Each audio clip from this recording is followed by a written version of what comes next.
warfare potential as the possibility of a ground war looms. And survivors tell the horrors of Iraqi chemical attacks during its war with Iran. That's our report for tonight. I'm Ted Koppel in Washington. For all of us here at ABC News, good. But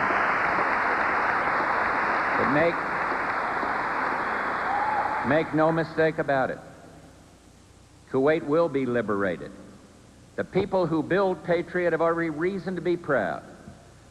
And because of you, the world now knows that we can count on missile defenses. And because of you, a tyrant's threat to rain terror from the skies has been blunted. It's been cut short. And because of you, and this one is special, innocent civilians, priceless human lives have been spared. When we think of war, we think first, of course, of the soldiers in the field, the brave men and women now serving half the world away. But Woodrow Wilson once said that in war, there are 1,000 forms of duty. In this room today stand thousands of reasons why our cause shall succeed.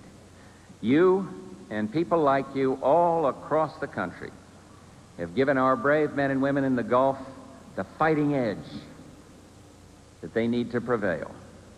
And what's more, to protect precious lives.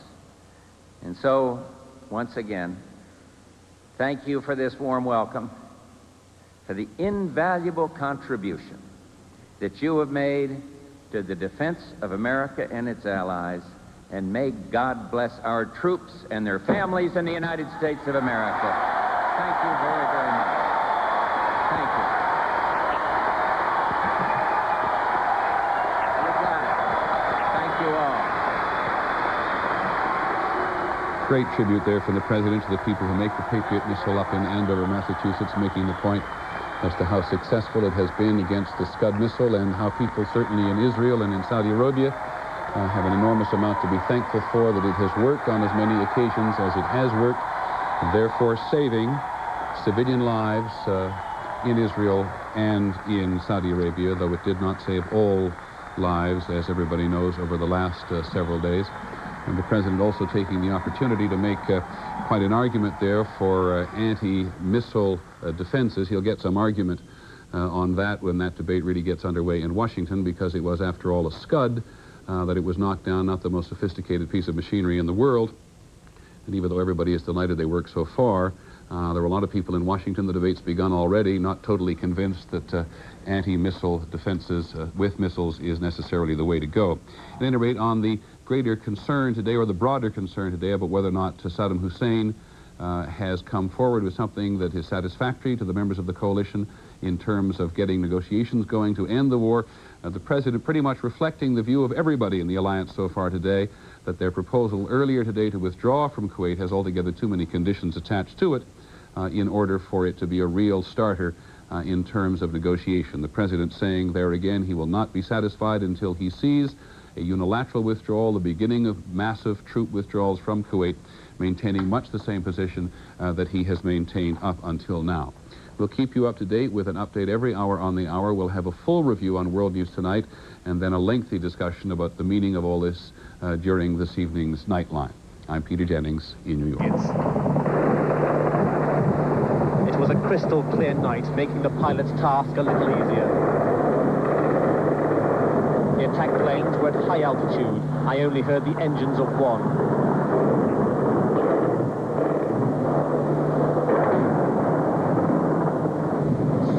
Night-side lens, the scale of attack and defense can be seen much more clearly. The illuminated sky was filled with a star-spangled display of lethal force. It was terrifying to watch an attack on this scale and so close. Iraqi anti-aircraft gunners probed the sky with trails of tracer bullets, but no attacking aircraft were visible to the naked eye.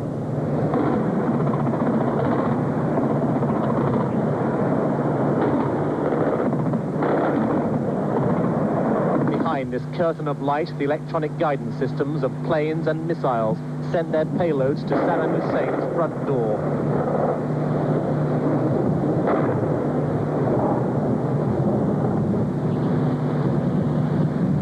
Those who were caught out in it ran for cover. But at the time of this report, I do not know the extent of Iraqi casualties. The bombs and missiles targeted Saddam Hussein's palace, his communications centers, his warfare production plants, and his missile bases. They were destroyed by high-tech weapons in a theater of war hitherto unwitnessed.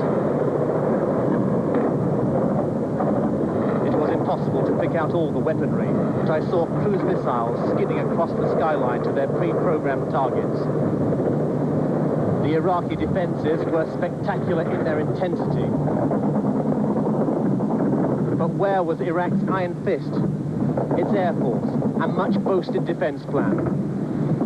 To all intents and purposes, it was non-existent in this crucial phase of the war. Minutes after Baghdad erupted into battle, the Iraqi authorities ordered all the journalists they could find to stay in a deep bomb shelter. It was safe from the falling explosives, but pitched foreigners and Iraqis side by side. The Iraqis responded with a song of defiance. There was no hostility on these faces. There was disbelief that a real war had broken out and misplaced confidence. By first light over Baghdad, the mayhem had silenced. The attack formations and incoming missiles had stopped. There was an eerie calm. It was pretty exciting as we crossed the border and we watched the ground fire coming up from Kuwait. We knew that we were out of their engagement envelopes, but nonetheless, watching the air bursts below us was sobering, nonetheless. What did it look like? Exactly like the movies. You stand there, you sit there, and you watch this stuff come up, and at some point you become comfortable almost with what you're doing because you're in your cockpit, and then you realize that this isn't the time to become comfortable with what you're doing because you've got stuff being aimed at you. And it kind of jogs you back into reality, and you go, that is aimed for me. I need to be looking out a little bit better. So it kind of brings you back into reality real quick. It's very clinical. It's terribly clinical, the air war, and what we see of it, what we experience of it. It's, I don't know, the constant awareness that in a few seconds' time you may not exist. The sortie, we were very tense, as I said, but when we got back, that tension is suddenly relieved, and I, for one, was very emotional. I mean, I cried a lot when I got back. It was a gloomy group that gathered at Glide Church to watch President Bush explain why he decided to bomb Iraq tonight. Attack Iraq. I prefer to think of peace, not war. What son do you have? Some of those here are fearful of the future. Others are angry about the administration's action and are trying to figure out how to avoid being sent to the Persian Gulf. I'm kind of worried right now. It's my family. They're kind of worried. My grandmother and my mom. You know, they don't want me to get drafted, and I feel the same way. What's your personal response going to be to that? You're a young man that's in danger of being sent there. Plan on protesting, not going. All over the Bay Area, students have been speaking out against war in the Gulf. From Antioch and Danville to Hayward and San Jose, they've held teach-ins, sit-ins, and walkouts. I think if Martin Luther King hadn't been shot, he'd probably have the biggest rally in history to stop this. This is our future that they're going to ruin. One of the first San Francisco schools to respond was McAteer High, where the students took their message to the streets. In the East Bay, over 2/3 of the Berkeley High student body walked out.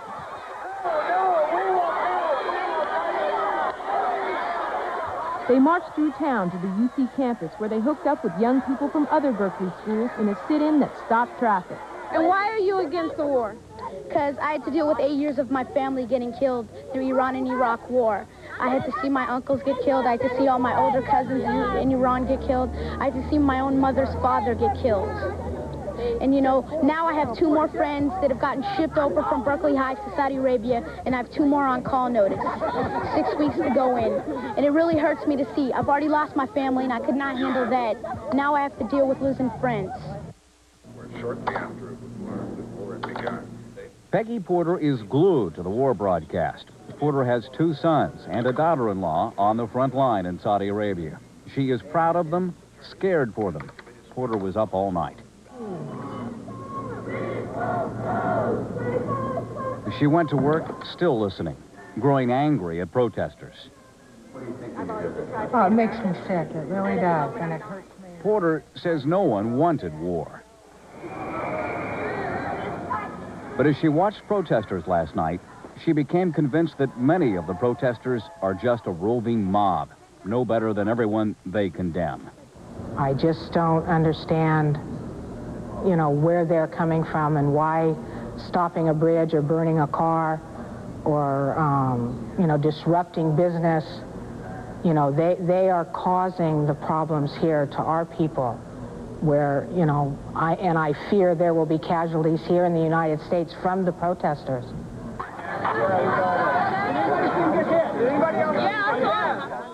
Of running over people or causing a fire that accidentally kills somebody.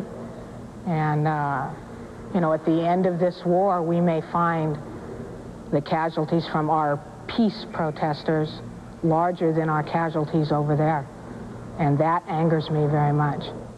Peggy Porter and the protesters have one thing in common. They're scared, and they want the war to end as soon as possible. 7:15 Monday morning, Val Johnson, retired teacher, begins another week in the unlikely role of peace activist.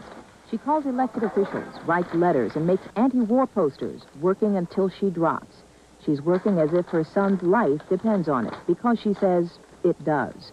Her 33-year-old son, Jim, a Navy lieutenant, is with a Marine unit on the front lines in Saudi Arabia. She's afraid he'll die there in the sand. Working for peace keeps her together. And every time I have those thoughts, I say to myself, no, no. And I shift, and I go into peace will prevail, expect a miracle.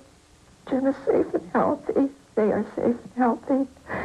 And when I lapse into that despair, I have to hang on to the other. That it's going to be solved. It must be solved. Val's emotions are close to the surface these days, so she seeks the company of families who fear for their loved ones in the Middle East, too. And she tries to make others understand the pain. Oakland Peace Rally. Thank you. 8:20 a.m. and Valerie is at the BART station handing out leaflets for a noon anti-war demonstration. I might not be quite this active if I didn't have, if Jim weren't there. 9:40 a.m. Val is back home. Just a couple of hours until the noon rally. Only 3 hours until midnight in the Persian Gulf. She feels there is still time for negotiations and demonstrations to work. If we can get through tomorrow and the next few days, I really think we have a chance. I think we have hope. 11:40 a.m., Val takes the posters and yellow ribbons she's made to the Oakland rally.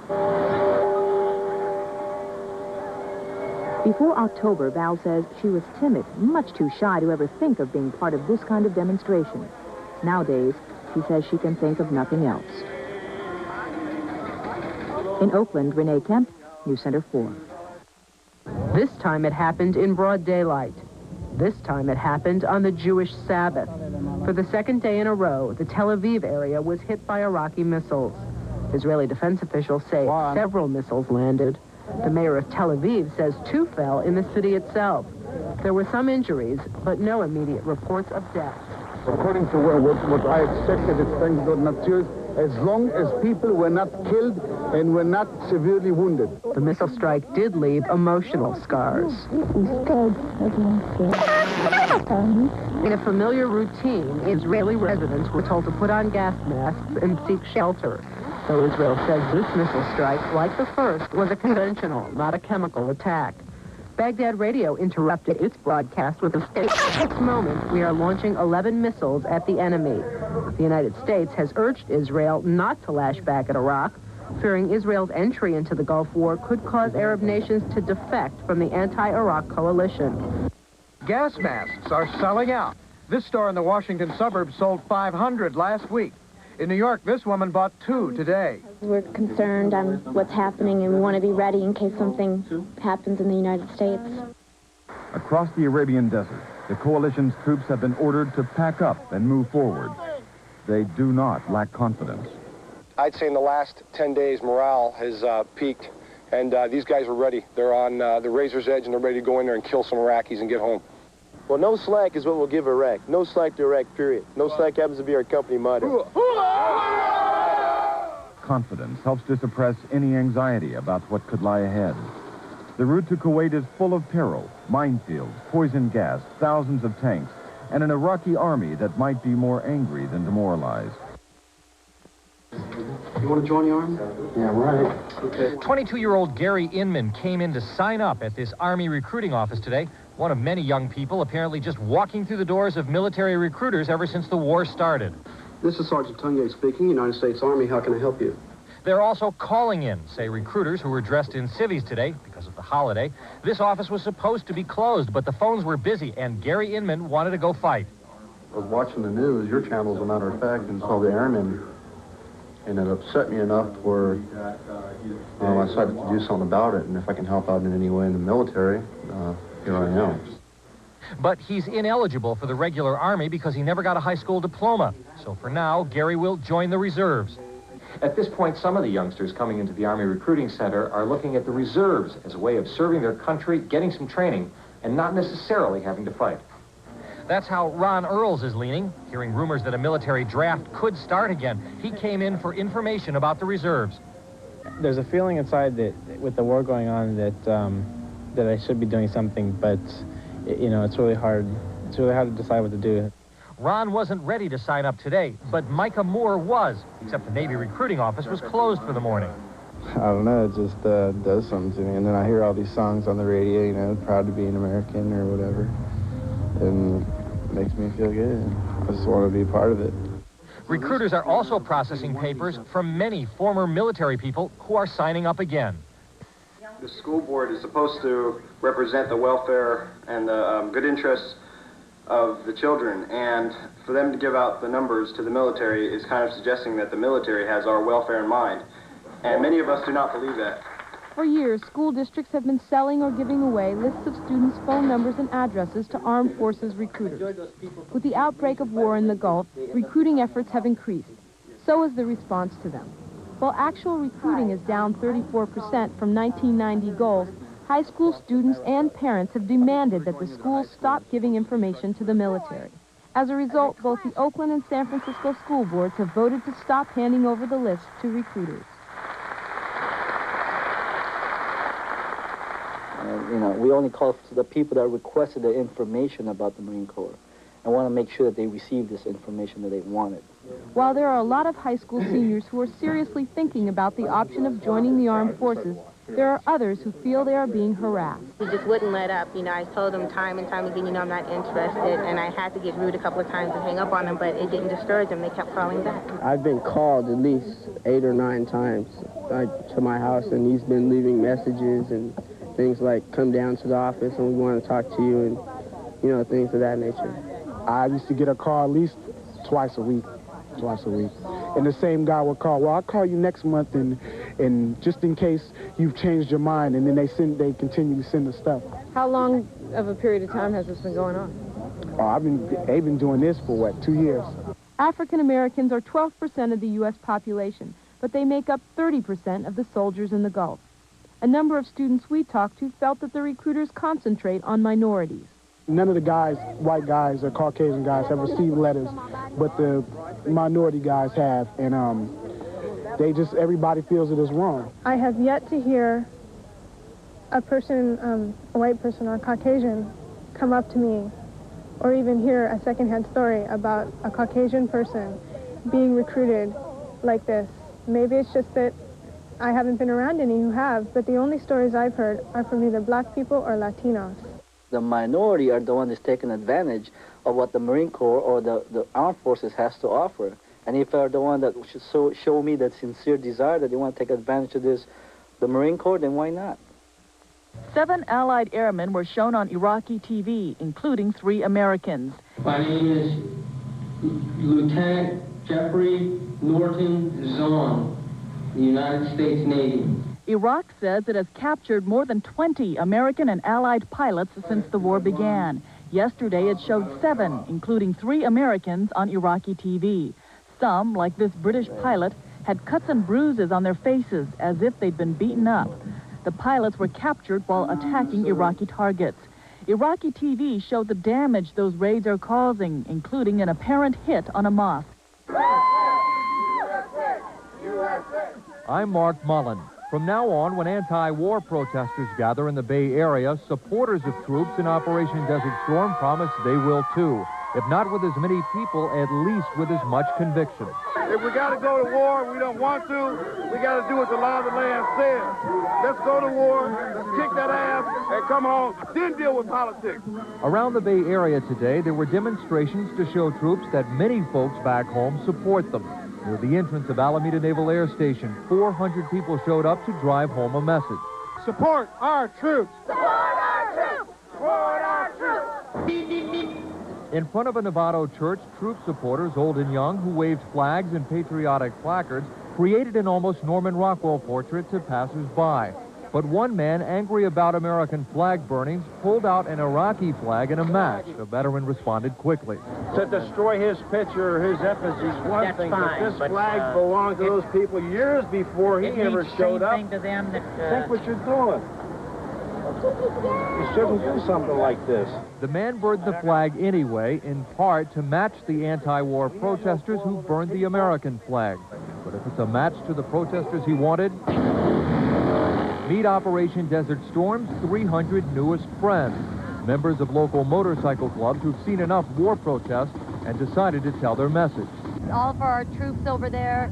We want them to know that we care. Today, the bikers paraded for the USA, promising an even bigger gathering next weekend when anti-war activists are out. All part of the battle for public opinion now waging in the Bay Area. This is an historic moment. Another Vietnam. Everybody pull together and stop. It was like a time warp, a demonstration much like those in the 60s. Held by flower children during the Vietnam War. There were mothers with babies and families. All came together, young and old, to oppose the war. And then there was Joan Wilderman, a nurse who served in the big war, World War II. I'm here today with very mixed emotions. I was totally against the war. Now that it's happened, I want to support the troops, and I want to get out of there as fast as we can. By mid-morning, the crowd swelled. Tens of thousands waited for the march to begin. Organizers this time had their own monitors, those with blue armbands, to control the crowd. No one wanted violence today. Shortly after 12 noon, the march began. The city had every available cop on the streets today. So far, there was no trouble. It took marchers 2.5 hours to complete their swing to the Civic Center. Again, it was like one big party here.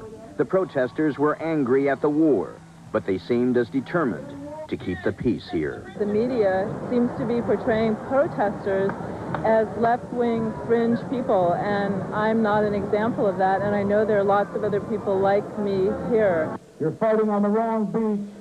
This was a day to commemorate Martin Luther King's birthday and to oppose the war, as he would have, non-violently. Patriot missiles are saving lives, shooting down Iraqi Scud missiles. The workers who make Patriots are thrilled. It just makes me very proud to know that I'm part of it. An estimated 20 Patriots have been fired at a cost of $600,000 each. Replacement cost, $12 million.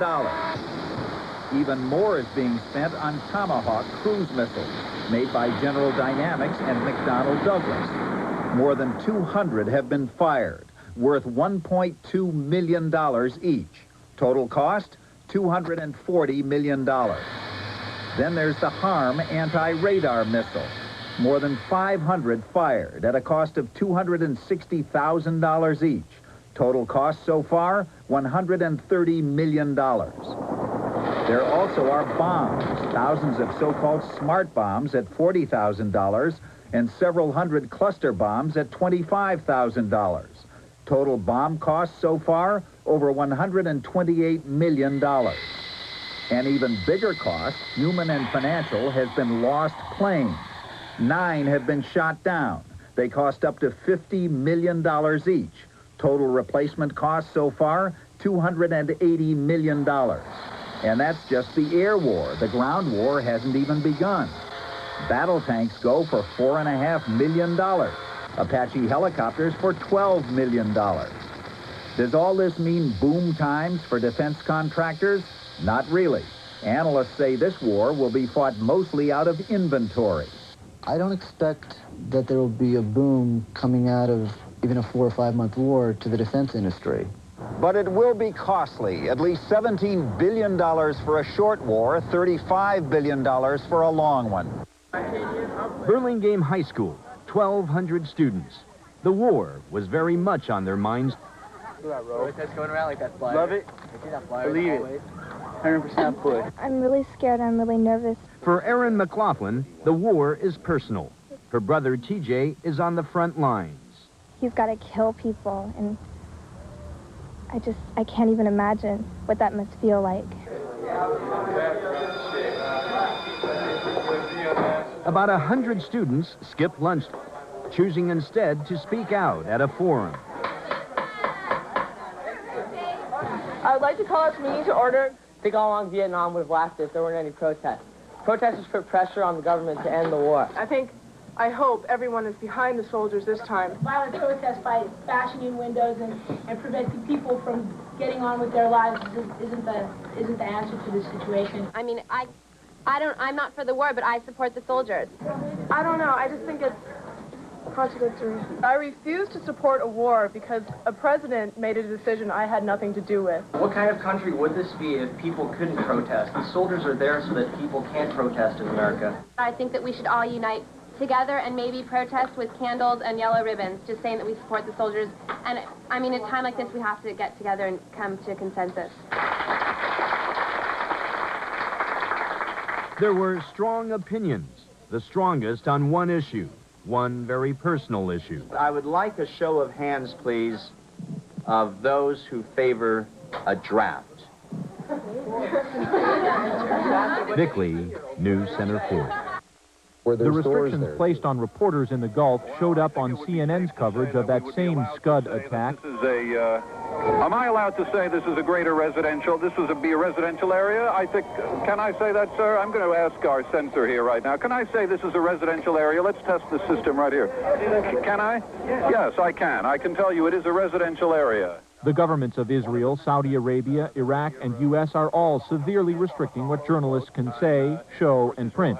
For example, reporters can only cover battle in press pools guided by the military.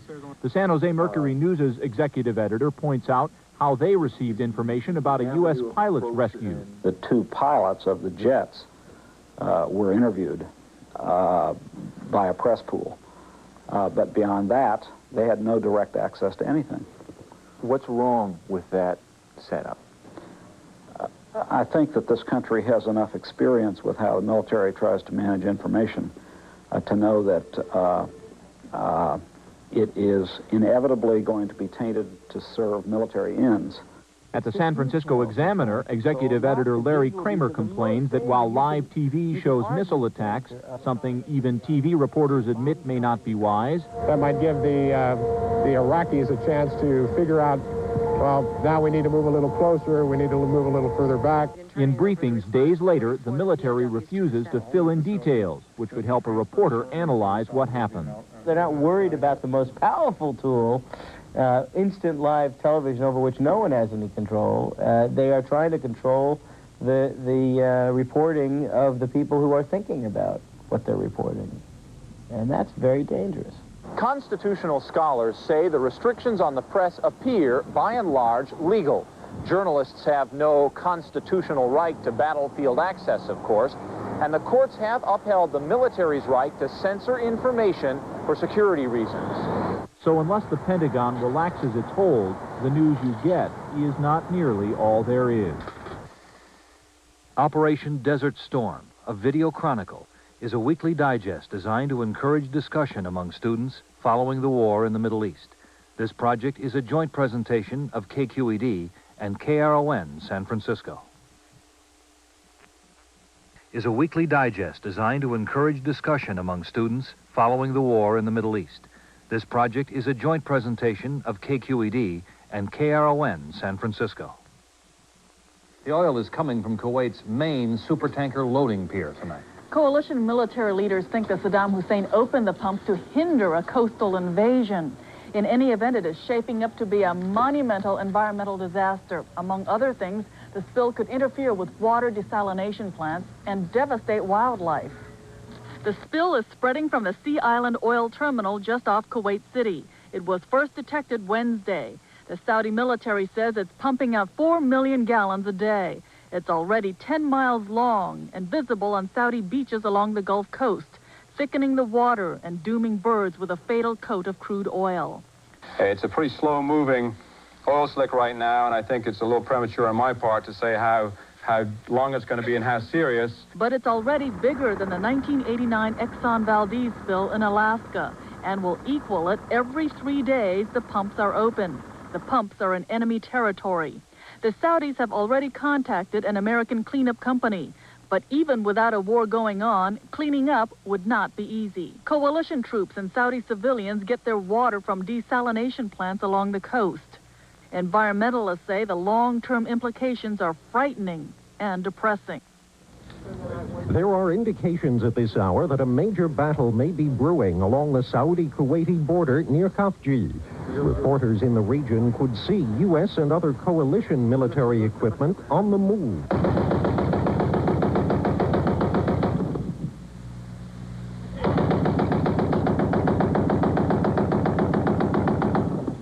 Cobra attack helicopters have been brought in, and Khafji is now under heavy Marine artillery fire, hitting the main tower. There's a direct hit, hitting the main tower, where they believe Iraqis are observing our position. The main tower in the center of Khafji is being heavily bombarded by artillery.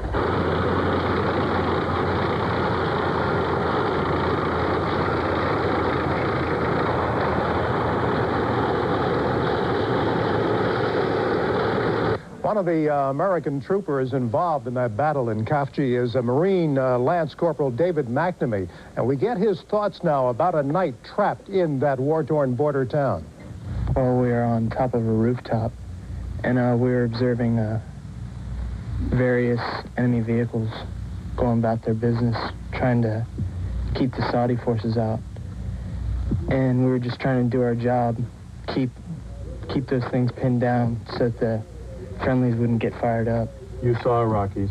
Yes. Tanks? Yes. What went through your mind during all of this? I was worried about my family. That's really the main thing that I can remember. It's like thinking, if I don't get out of here, not only am I going to be dead, it's just my family is going to be with a loss. I mean, it's kind of hard to explain. Did you ever expect that it would be like this? No, I didn't. Not at all.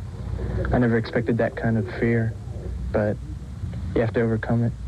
Because if you don't overcome it, it's just like being defeated without actually being killed or anything like that. If you're defeated in your mind, you might as well quit. The battle for El Khafji was decided today, but it took most of the day to do that. The U.S. command in the Gulf says 500 Iraqis were taken and are now being held as POWs. The Saudi military says 30 Iraqi soldiers were killed. U.S. officials offered no casualty figures, but British military officials initially said more than 300 Iraqis died in the battle, then reduced their figure to 30. All 11 U.S. Marines killed in ground battles were based at Camp Pendleton in California. In fact, almost all the Marines in the Gulf have some connection to Camp Pendleton. The families of the dead were notified today. One of the Marines was 23-year-old Stephen Benslin. His wife issued a statement that was read by another Marine. He tried to prepare me for this. He said, "Somebody's gonna get hurt, babe," and I didn't think it would be Steve. Steve loved his country and was proud to serve it. He loved what he was doing, and I hope his death contributes in some way to our freedom here. I loved my husband with all my heart and soul. It's going to be terrible for our 3 children and myself, but we'll make it, because that's what Steve would have expected. Military analysts say a direct assault on the Iraqi trenches could lead to losses approaching the scale of slaughter in the worst battles of the First World War. Ypres, Passchendaele, the Somme. and there will be a lot of casualties. It'll be 1914-18 trench warfare again, with extras thrown in. The first waves would obviously almost be decimated. The pace of preparation for a ground attack is quickening in the Gulf. A rehearsal on land and in the air, at least that's what it appears to be. For example, there hasn't been an armored movement on this scale since World War II. 20,000 British troops, together with U.S. Marines, practicing for a massive invasion against dug-in Iraqi forces in Kuwait. In another part of the desert, American Apache helicopters rehearsed their part, testing how the Hellfire missiles work against tanks and other stationary targets, and testing the Apache's night fighting capability, firing a practice round at a dummy target. Around 11 a.m. this morning, 6 cruise missiles come soaring overhead on their way to targets in Baghdad.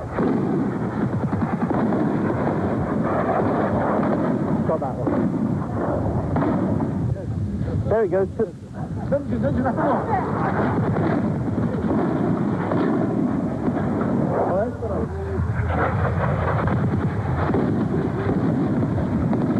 The missiles seem to have been fired from launches in the Red Sea area. They came in from the west. Afterwards, our Iraqi government guides took us into Baghdad to 2 civilian areas where they said that 2 of the missiles had hit. The first was in the Karada district of Baghdad, where several homes had been demolished in a huge explosion, and the dust was still hovering there when we arrived. Officials said a woman died in the blast and several people were injured. The Karada area is an upscale Baghdad residential district, popular for its shopping. The second site we visited was near the United States Embassy in the same district. An explosion had excavated a huge crater in the road and demolished the garden of an adjoining building. We were taken to 2 hospitals, the first about 45 minutes after the cruise missile had soared over our heads. Several patients were being treated at the Al Yarmouk Hospital, including 3 young children. We were told by officials that 3 civilian targets had been hit in all. This is not a game. Those are human lives. Human lives. Enough of civilians. Remember my life. This empty schoolyard says it all. There have been no classes for the children of Iraq since January 17th, when the war began. Glass shards cover abandoned desks, windows shattered from nearby bombings.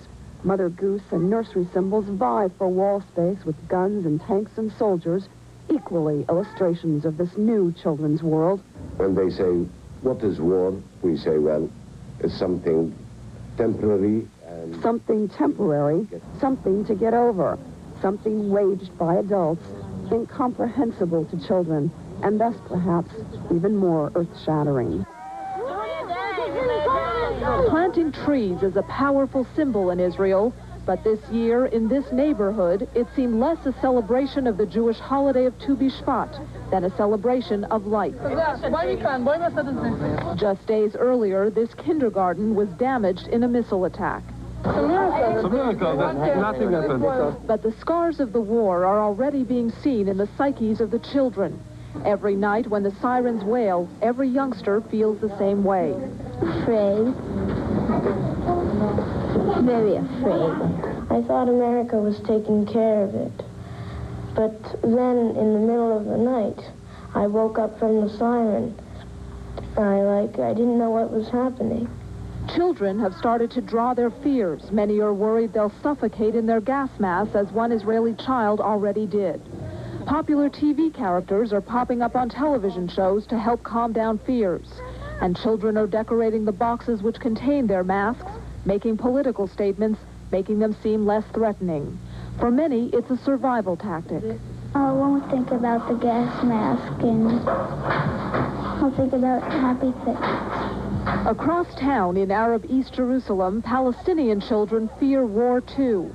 But they are also used to war, one they've seen on their streets for 3 years. And so when the siren sounds here, it signals something else. The war is like a candle for them. They see the light. For Palestinian children, missiles seem to raise hopes of an end to Israeli occupation. Although they all put their gas masks on, they have faith in the man firing the missiles. I am not afraid, because he will not throw chemicals on Arabic cities or villages. But the air raid sirens themselves seem to cut across national lines, if you're a child. When there's a siren, I go and sleep beside my father and hide under the blankets. I'm not afraid of the missiles, but I'm afraid of the siren. Many Israeli parents report that their children refuse to go to bed at night until after the sirens have sounded. Many children complain of headaches and nausea. Others refuse to leave their parents' side. They don't want to go to sleep. It's hard. He's waking up in the middle of the night asking for drinking, things that didn't happen before. But we must keep on going, living. And so the small celebrations of life have become important victories over the missile attacks. Parents hope that it's the spirit and not the scars which prevail.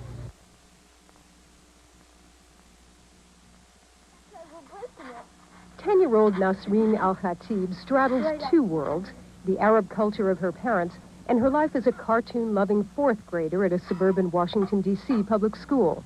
But since the Gulf War began, school has begun to hurt. They call me, like, raghead, towelhead, Band-Aid. They call me Iraqi girl, and I said I'm not Iraqi girl, I'm a Muslim girl, and I'm proud of it.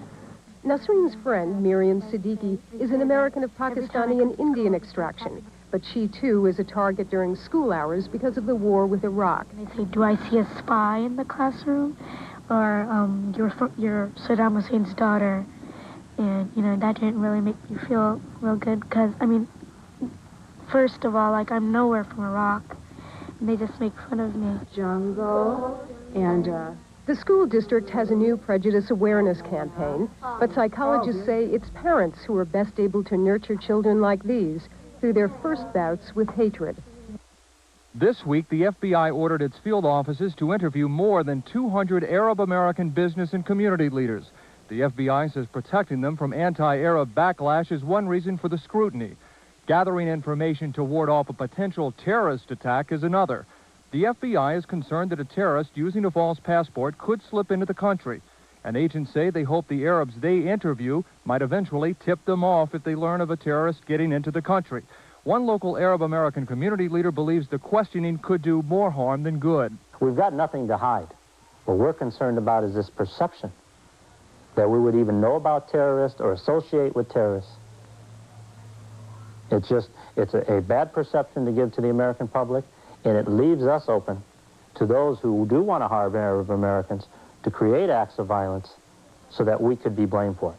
The agent in charge of the FBI's San Francisco office says their inquiry is not heavy-handed. We have to be prepared before the fact so that we don't think afterwards, why didn't we think and try to do something? If we overreach, then we deserve the flack. If we're doing what we ought to do, then hopefully the public at large is going to see, good, they're doing what they're supposed to do.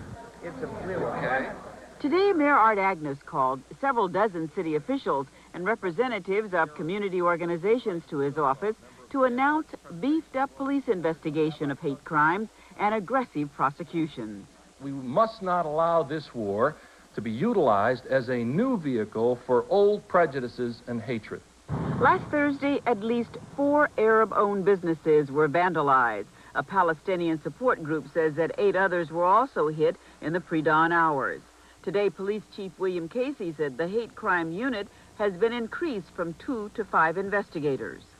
The real question is, will the people of this city tolerate this type of behavior? If they don't tolerate it, they will tell us everything they know, and we will follow up and do our job. Representatives of ethnic and religious groups expressed their dismay at the growing number of attacks against both Arabs and Jews and pledged to support each other. Bigotry is indivisible. No minority group in San Francisco should be allowed to become fair game for the bigots and haters amongst us. Many of our neighbors, our friends, our families are in the Gulf, and we all feel very bad, and we should not vent our anger on these small, innocent people that are trying to make a living.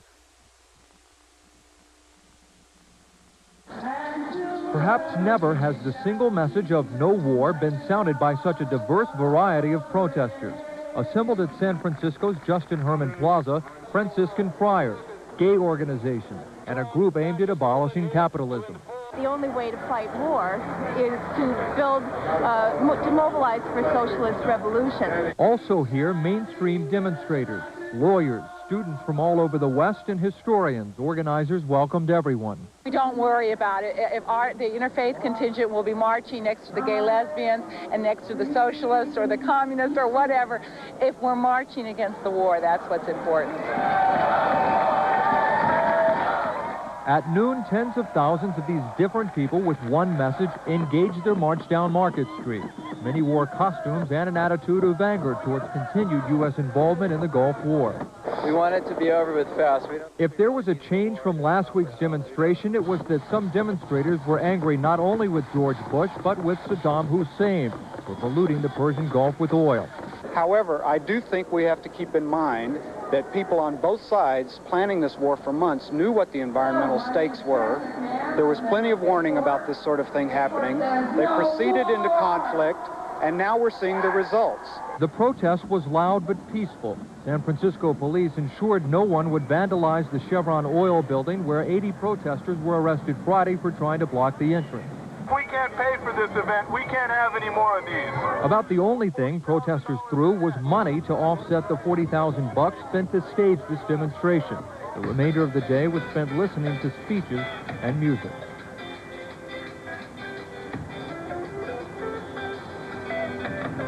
The more I studied and investigated, the more shocked I became at what my government was doing.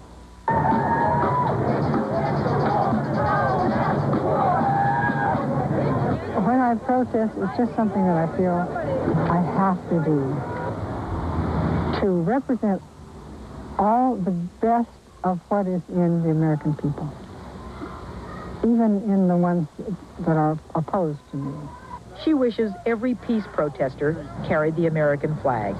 We consider ourselves super patriotic Americans. We want a better world, but we don't want it by war, by violence, by bombing. We love our flag, but we want it to stand for what is good, not for what is evil. The people demonstrating in support of Americans stationed in the Gulf think the time for opposing them is past. Kelly Kaufman. I just wish they would just stop with what they're doing over in the San Francisco. Kaufman helped organize an energetic counter-demonstration last night at the Concord Naval Weapons Station. More than 50 attended. Today the numbers were smaller, but nearly every driver who passed joined them, if only for a moment.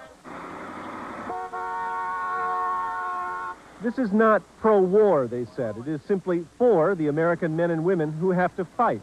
We're not here to debate the politics and all that. We're here to strictly keep it supporting our troops. And somebody that's against the war wants to support our troops, that's good too. That's just fine. Pleasanton is the kind of community where people proudly display the flag. It's a place where they hang yellow ribbons with the names of sons and daughters serving in the Gulf War. But some citizens didn't think that was enough. How we doing there? Frank Capella is a plumbing contractor who worries about the troops and wanted to help. So I came up with this idea of supplying a job and some dollars to returning a vet. And I talked to some of my fellow business people in the city of Pleasanton, and they jumped on the idea. The Bank of Pleasanton pledged a job and $5 for every new account opened. Landscaper Dean Scanoni will train a vet in his trade. These guys are on the front lines, and we can't be over there carrying a gun, so we just have to do our part from the sidelines and make their lives a little easier when they come back. Operation Valley Shield has already raised $25,000 for scholarships and got 15 jobs guaranteed for local military personnel like Jeff Anadon, who's serving with the Army's 82nd Airborne. His wife, Shannon, is 8 months pregnant.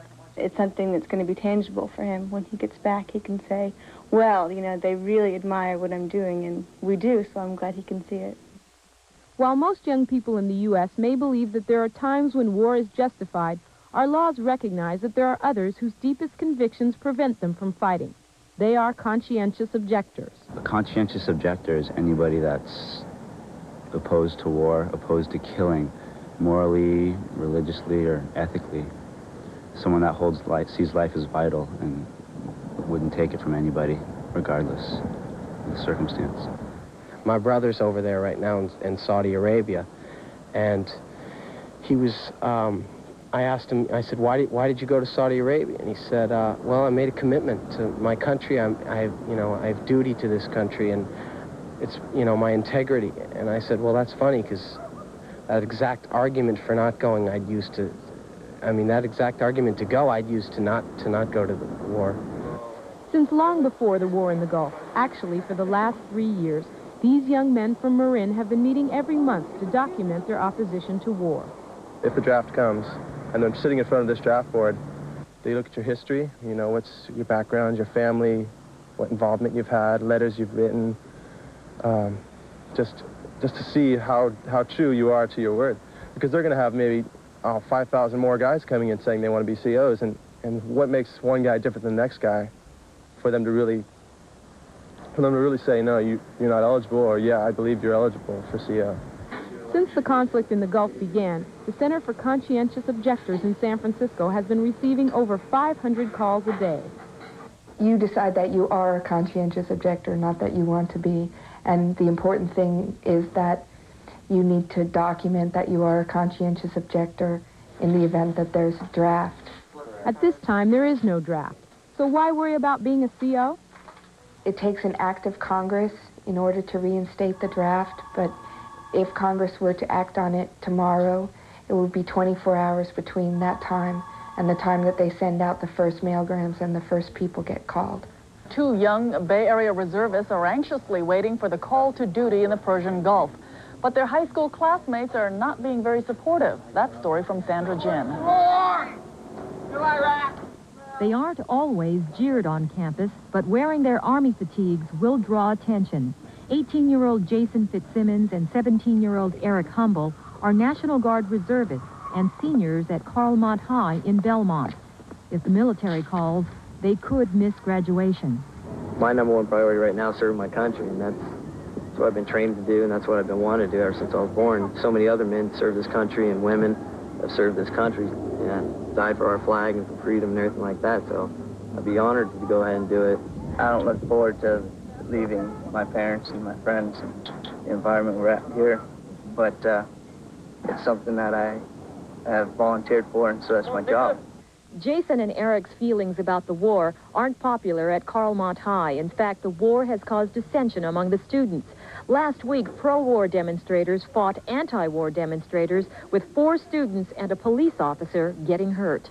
You have students who have friends, you have students who have family, and you have students who know students who are very likely to go before the end of the year.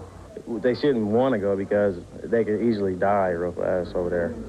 But if they want to be stupid, then they can go over there. Instead of putting forth all that effort into the protesting, I think we should support the soldiers more. The school principal says Jason and Eric will earn their diplomas through a special program in the mail. Their goal will be to return home safely to receive them.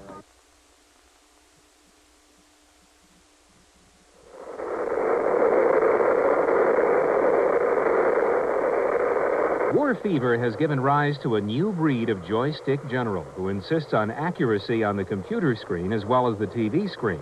During January, sales of war games nearly doubled. That amounts to $2 million at the retail level. Games that feature the same weapons being used in the Gulf conflict have benefited even more. Microprose, maker of F-15 Strike Eagle and F-19 Stealth, reports a sales increase of 35%, almost $500,000. Egghead Discount Software says sales were up in its 188 stores, 88% during the second week of the war. Electronic Arts, which makes an Apache attack helicopter game, says sales are up 100%. The A-10 in the game of the same name is the same jet used by the Air Force over Iraq.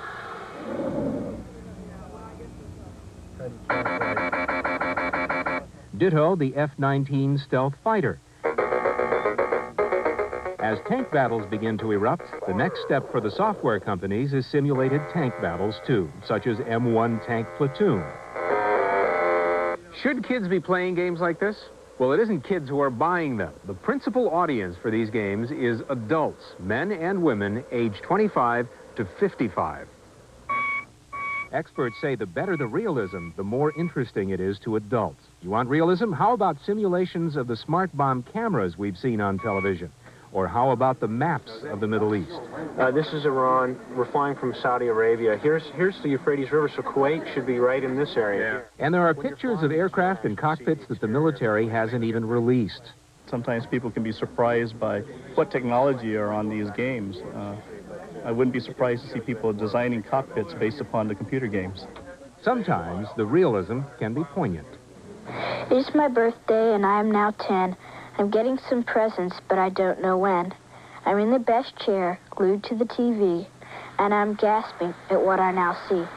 The women are crying, the men are still strong. The children don't know what's right or what's wrong. All the soldiers and all of their kin are wading through war and hoping we'll win. President Bush is now speaking about the new war, and as for oil, Saddam just wants more. All of the people are anticipating, and all of the troopers, well, they're still waiting. Bombs are exploding over in Baghdad, and all of the time Iraqis stay mad. Saddam is in hiding through all that we do, and our scared families are thinking things through. And as for me, I don't know what to think. I only know of the war on the brink. All of our citizens are longing to know of American strength when we shrink or we grow. All that is left for me now to say is, well, as for peace, is there a way?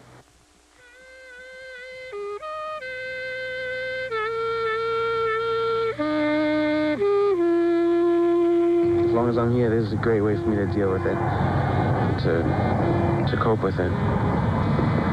It helps. What kind of music do you find yourself playing here? It's mostly blues here. Back home when I was in, I'm definitely into a lot of jazz and a lot of blues. But here I play a lot more blues.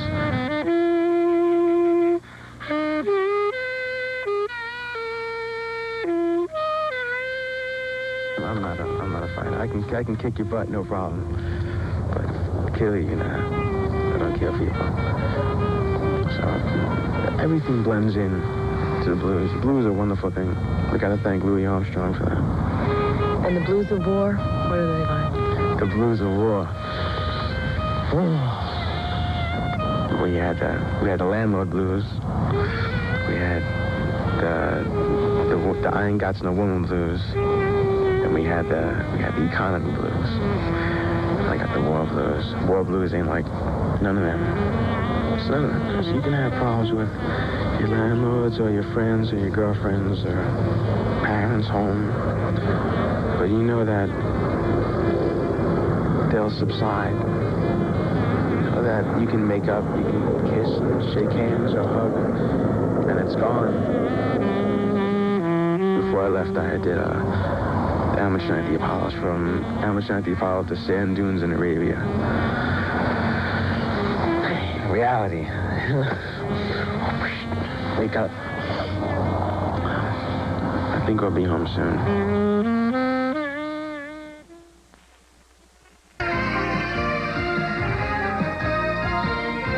This is KPIX Eyewitness News at noon.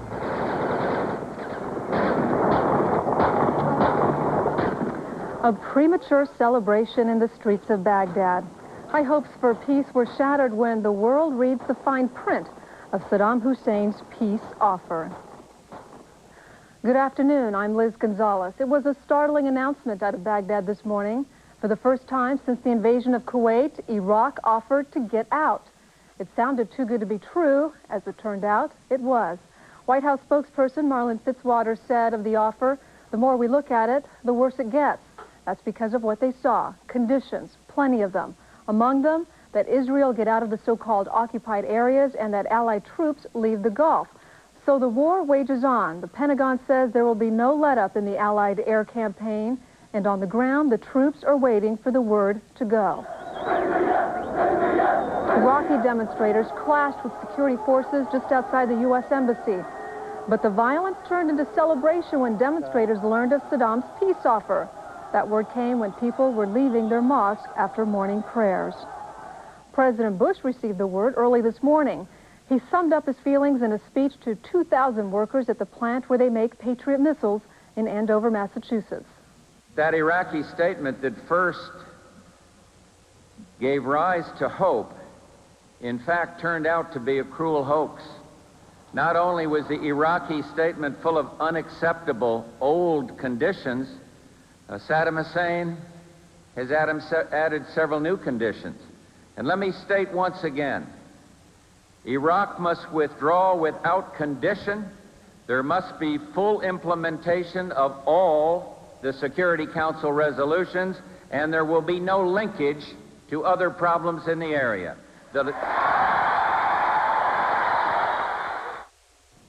President Bush suggested another road to peace. He said that one way to stop the bloodshed would be for the Iraqi military and the Iraqi people to take matters into their own hands and overthrow Saddam Hussein. President Bush also said that the allies in the Desert Storm coalition agree with his position. British Prime Minister John Major's first reaction to the Iraqi offer shows his skepticism. If Iraq were now to withdraw decisively and irreversibly from Kuwait and comply fully with the United Nations resolutions without condition, then that would clearly be very good news for everyone.